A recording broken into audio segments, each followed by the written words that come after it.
एक साधु और राजा की कहानी। प्राचीन समय की बात है। अजबगढ़ नामक राज्य में कुंवर सिंह का नाम का एक राजा राज्य करता था। राजा स्वभाव से बहुत ही दयालु था।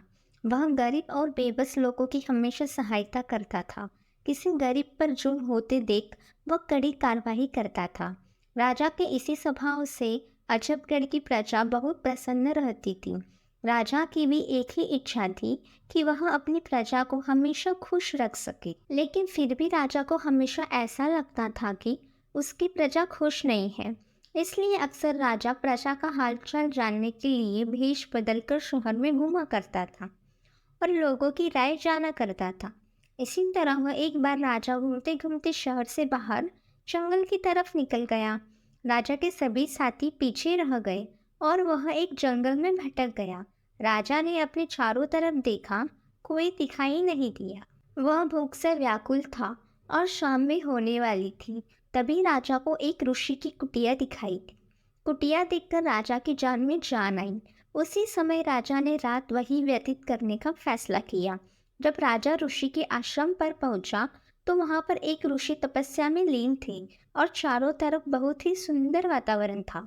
चिड़िया चहक रही थी, पेड़ों से रस भरे फल लटक रहे थे और वातावरण बिल्कुल शांत प्रतीत होता था।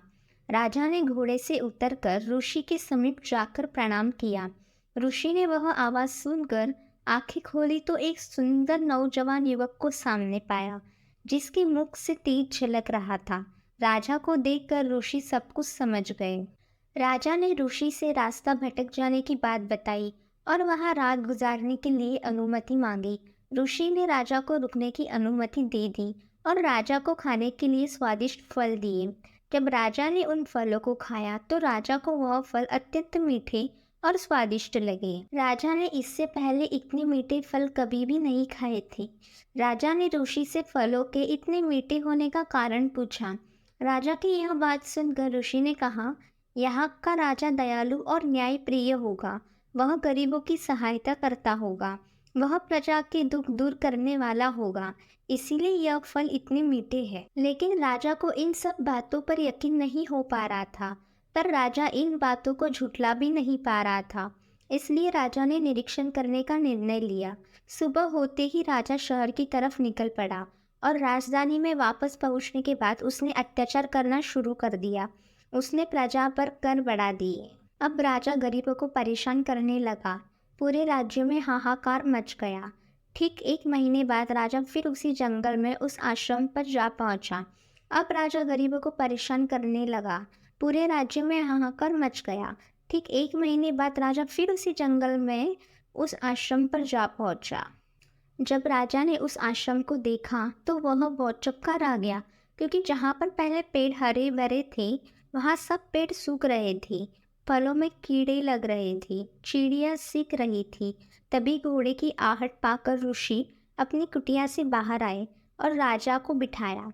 ऋषि ने राजा को ताजी फल खाने के लिए दिए।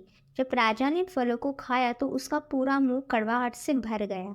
राजा ने ऋषि से फलों की कड़वाहट का कारण पूछा। राजा की इस बात का जवाब देते हुए ऋषि ने कहा, अब यहाँ राजा बदल गया है, जो प्रजा को दुखी करता है और प्रजा में कड़वाहट फैलाता है। इसीलिए सभी फलों का स्वाद कड़वा हो गया है। यह सब देखकर राजा बहुत प्रभावित हुआ और ऋषि को प्रणाम कर वापस लौट आया। राजा ने अगले दिन से ही पहले जैसा राज्य चलाने लगा। वह फिर से लोगों की सहायता करने लगा और उसके बदलने से फलों और प्राकृतिक में फिर से स्वाद आ गया और प्रजा फिर से सुखी रहने। आपको यह कहानी पसंद आई हो तो नीचे लाइक, कमेंट और सब्सक्राइब करें और अपने दोस्तों के साथ सोशल मीडिया पर शेयर करना ना भूलें।